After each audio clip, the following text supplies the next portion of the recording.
Hey there, I am Pauletta Hansel, and I am with the Urban Appalachian Community Coalition Story Gathering Project. And I am really excited to be here with my old buddy, Michael Thompson, and to be able to catch up with him a little bit through the Story Gathering Project. So thank you so much, Michael, for agreeing to meet with me. Yeah, thank you. I'm also extremely excited to be here and to speak with you and catch up a little bit. Good, good. So, Michael, I am going to just start with the question that as viewers and listeners may know, that I ask everybody, and that is, even though I've said your name, for you to say your name again and tell me what neighborhood that you're living in now. Okay. My name is Michael Thompson, and I am living in Clifton, Cincinnati. In Cincinnati, and Michael told me that he's on the border of Camp Washington. So Yep. that's it's you can tell he's a real Cincinnatian now because he not only names his community, his neighborhood, but he also names the neighborhood that it's close to. We're in a city that has a real sort of neighborhood identity here. So that was cool. Um, but so I know that you weren't originally from Cincinnati. So would you tell me where you were born and when and where you grew up? So I was born in Richmond, Kentucky in 1999, and I spent my entire childhood there. Um, I was homeschooled, and so I was kind of raised at home in Richmond, pretty small town, all the way through high school. And then I moved up to Northern Kentucky for college, Mhm. and after graduation, up into Cincinnati.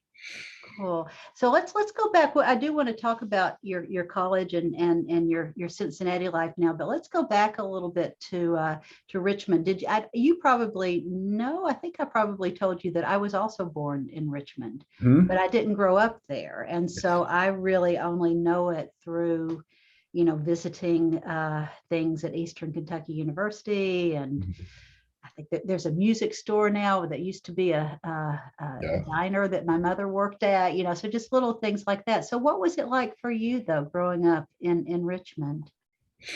Um, that there's not a whole lot to do in Richmond, as you might know, as far as compared to city life. Um, and I think especially being homeschooled, I had a pretty small and tight knit group of friends, and my family is very close as well. Um, my dad worked at EKU, so I spent a lot of my childhood on a college campus. It was something that I was really familiar with, and a place that I enjoyed being. And I kind of grew up around education and academia and professors all the time.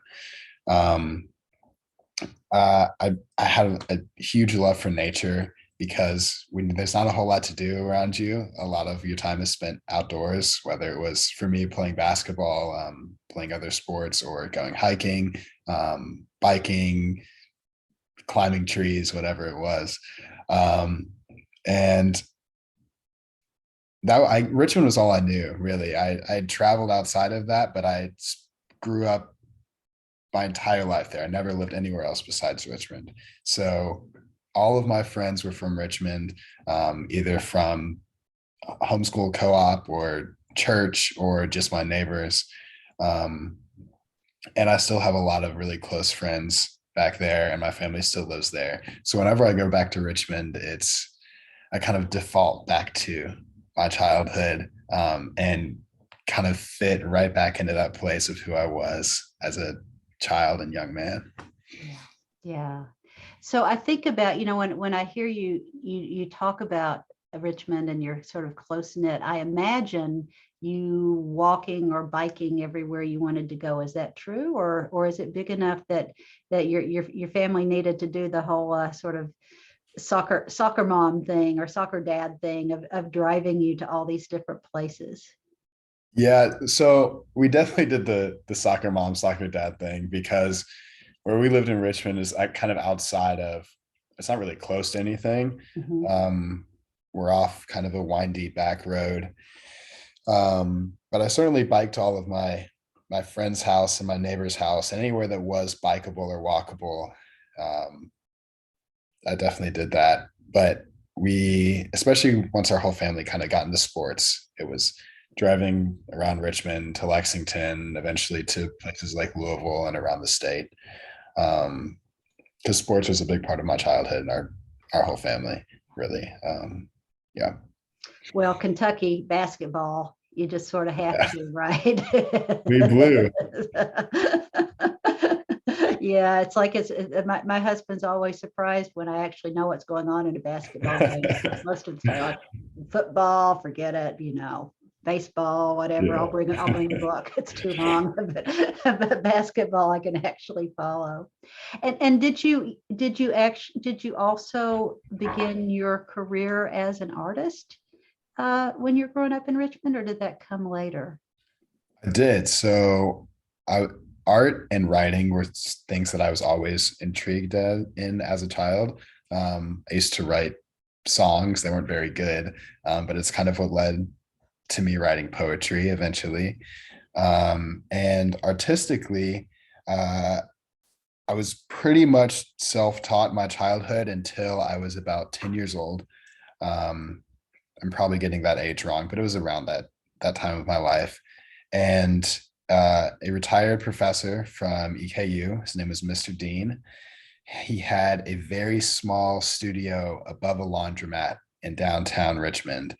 And he was just the most generous person you'll ever meet. He offered lessons for $5, which is insane considering he gave us canvases and oil paint and any possible art supply you might need.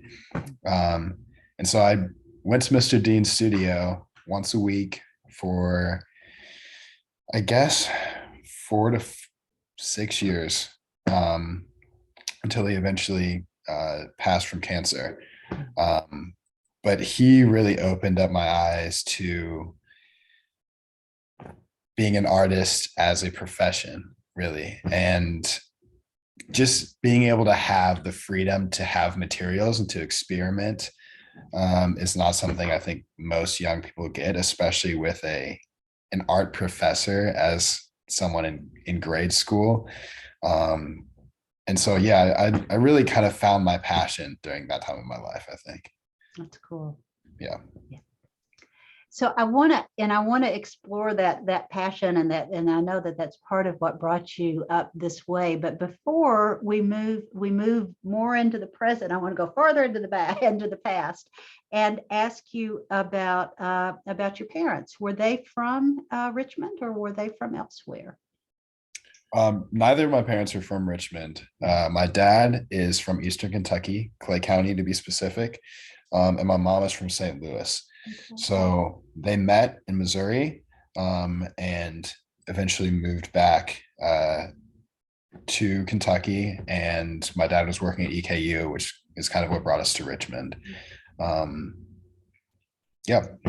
So Clay County, that's in the mountains. I mean, Richmond is in the mountains. I mean, we Yeah, never really thought of it as being in the mountains, but technically it is. It is in on the foothills of the Appalachian Mountains. But Clay County's way down there. In fact, my husband has written a little piece about taking me to a family, an in-laws family. A cemetery there where he couldn't get up the hill because he didn't have a four-wheel drive. So it's like it is backcountry, really. So what was your dad's growing up like? And did you ever visit Clay County? Um, yeah, so I still visit Clay County to this day every year, a few times a year. I still have a few aunts and uncles up there, and a lot of extended family that still live in Clay County. My dad grew up as a sharecropper. He was the youngest of eight, and really has a pretty incredible story as to how he uh, actually got to Richmond, being a professor and now working in administration and higher education. Um, Can you tell us a little bit of it? I mean, I know yeah, it'd be better hearing it from your dad, I and would, and hopefully we will. But you're a good storyteller too. yeah, I would be happy to. Um, so yeah, my dad grew up a sharecropper, like I said. Neither of his parents had any formal education, and my dad is the only kid in his family to fully graduate college. One of my uncles went to college but didn't graduate. And he always says that he grew up knowing what he didn't want to be, which is poor. He didn't want to be poor. He didn't know what he wanted to be, but he knew he didn't want to be poor. And so he worked really hard in school. And he eventually, after high school, he kind of traveled around the US for a bit, just living like out of his car, and traveling the summer after he graduated high school. And eventually, he made his way down to Richmond, Kentucky, and he got his degree in sociology and psychology, and eventually went on to get his master's and PhD at UK. He became a professor, was a professor for many, many years, a lot of my childhood, and eventually moved into administration and now works in Frankfurt with higher education over the state. Yeah, so education was something it was always, like I said, it's something I grew up around, but it was something that was a part of me,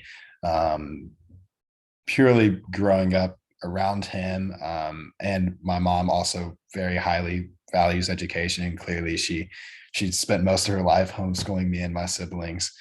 And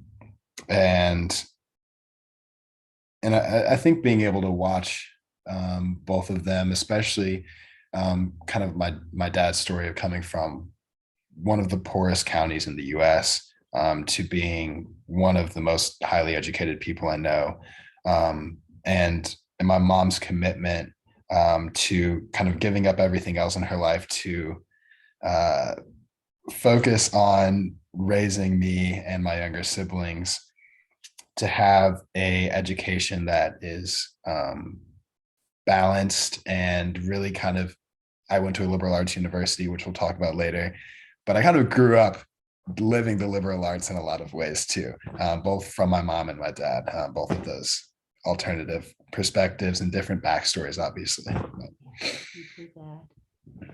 And so what did you notice growing up about the differences in your life and perhaps the life of your cousins down home? Is that anything you paid attention to? Yeah. Well, we had very, very different lives. Most of my cousins are significantly older than me, so I didn't really grow up around a lot of them, because my dad is the youngest, and he had me when he was fairly old. So most of my cousins were already full-blown adults. I didn't really grow up. I'm close with my second cousins, but as far as my first cousins go,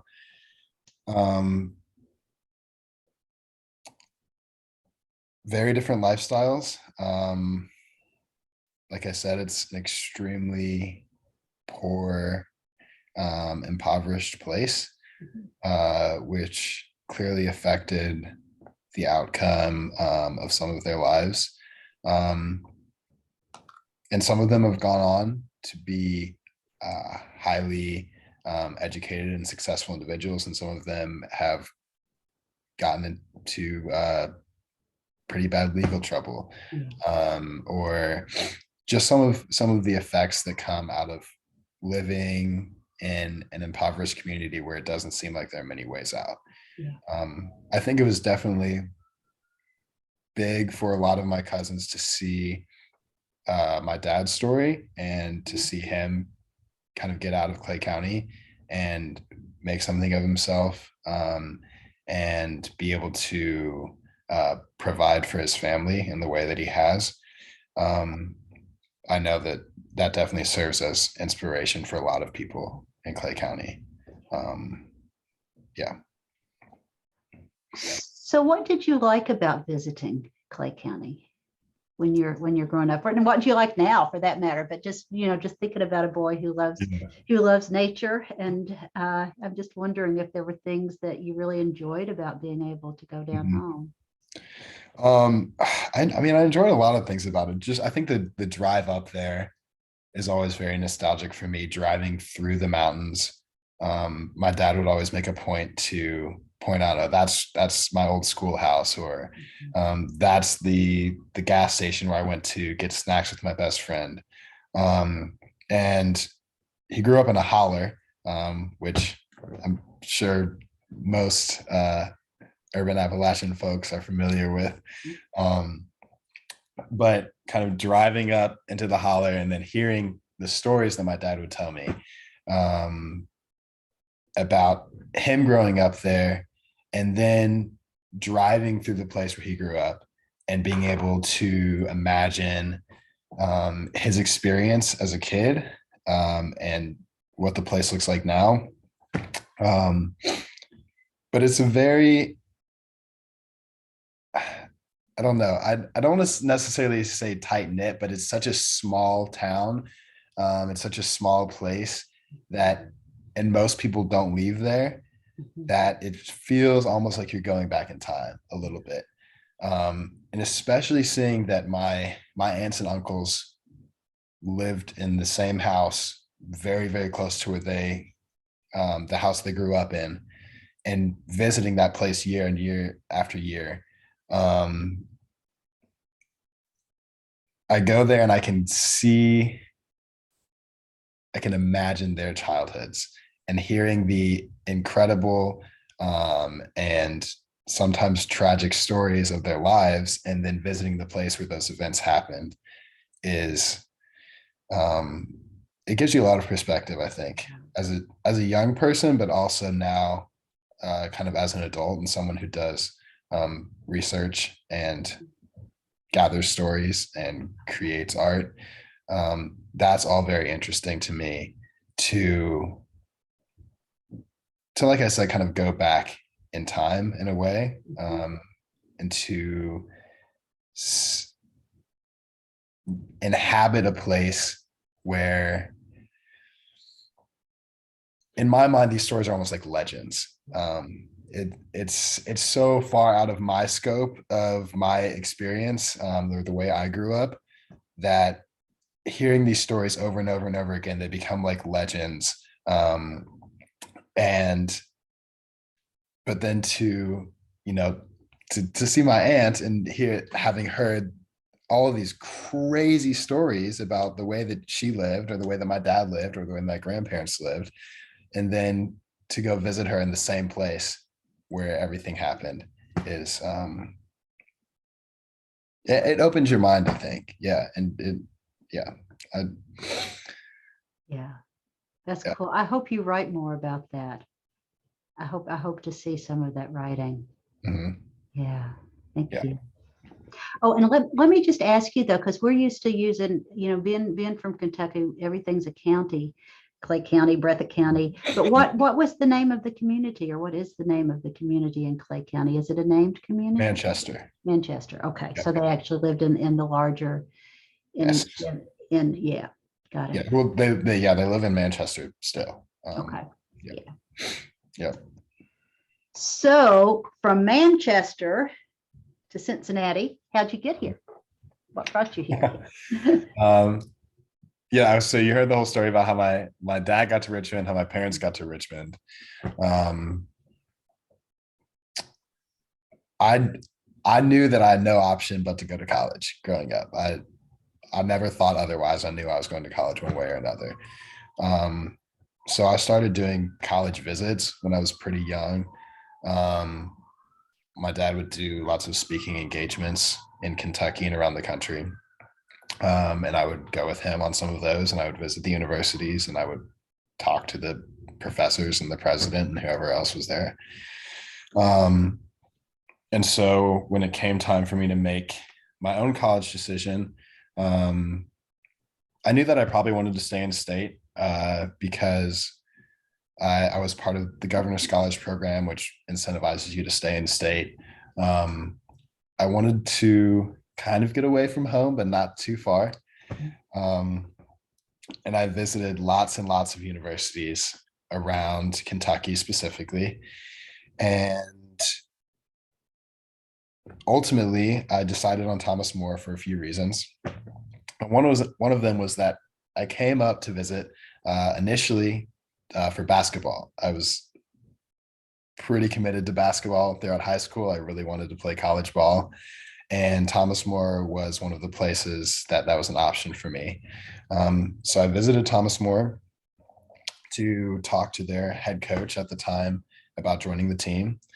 Um, and while I was there, I kind of met some of the professors and some of the administrative members at Thomas More, and I really fell in love with them. And I could tell their passion for the things that they did, the things that they taught, and that was really important to me because that wasn't something that I had seen at lots of the other universities that I had visited.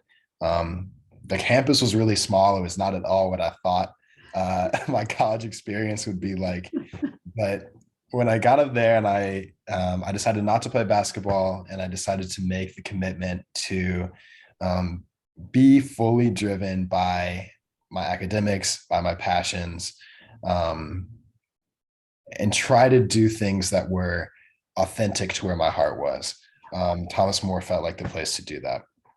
So I went to Thomas More. I graduated this last May with a degree in fine arts and creative writing and Spanish. Um, and that kind of naturally led me up to Cincinnati because I had lots of job opportunities related to the arts. There's a very thriving art community here, both in literature and in the fine arts, which are both part of me and are both appealing to me. So I got a job with Artworks right after my graduation. Actually, before I graduated, I started with them right after I graduated. And I moved up here, and things have kind of taken off as far as professionally since then. And I'm really, really loving life What are here. you up to? What are you doing? Oh my gosh. So I am currently artist in resident at the Cincinnati Art Museum. I'm working on an installation with my friend Jim Tucker for their Rosenthal Education Center.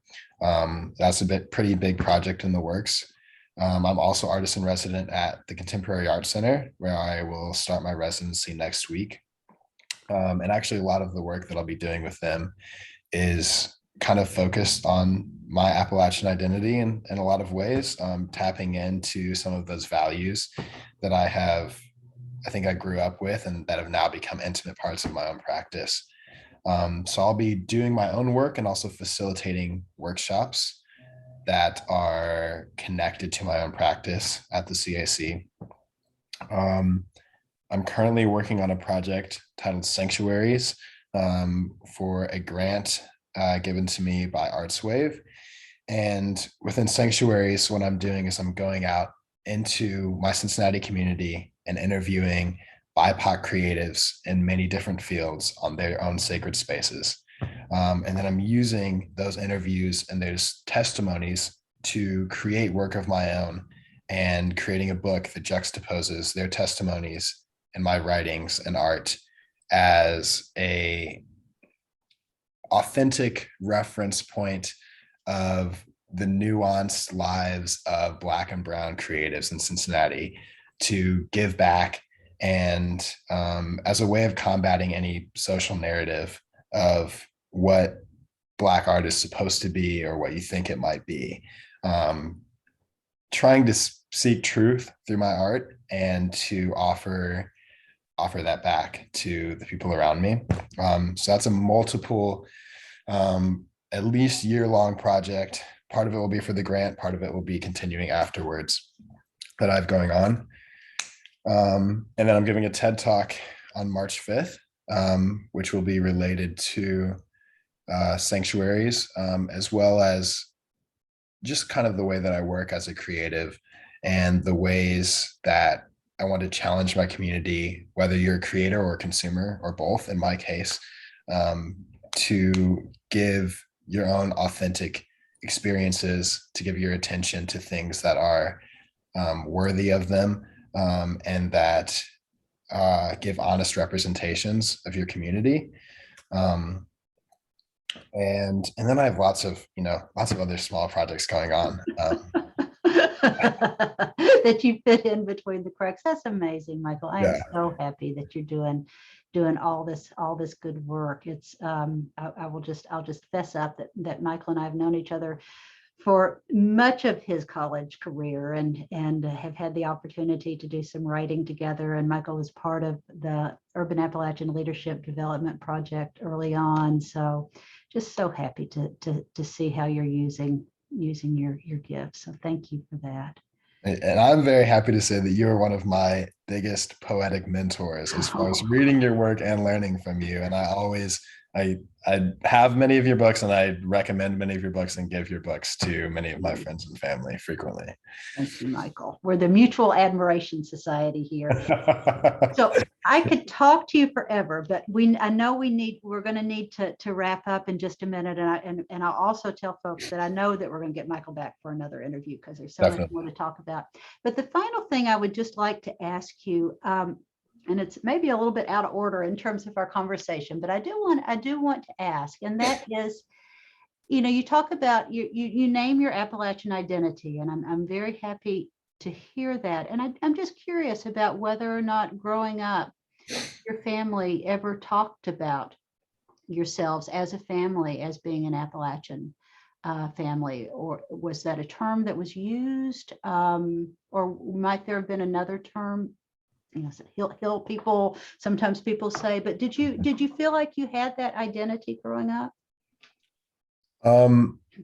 It was definitely a term that was used. My dad talked a lot about growing up in Appalachia.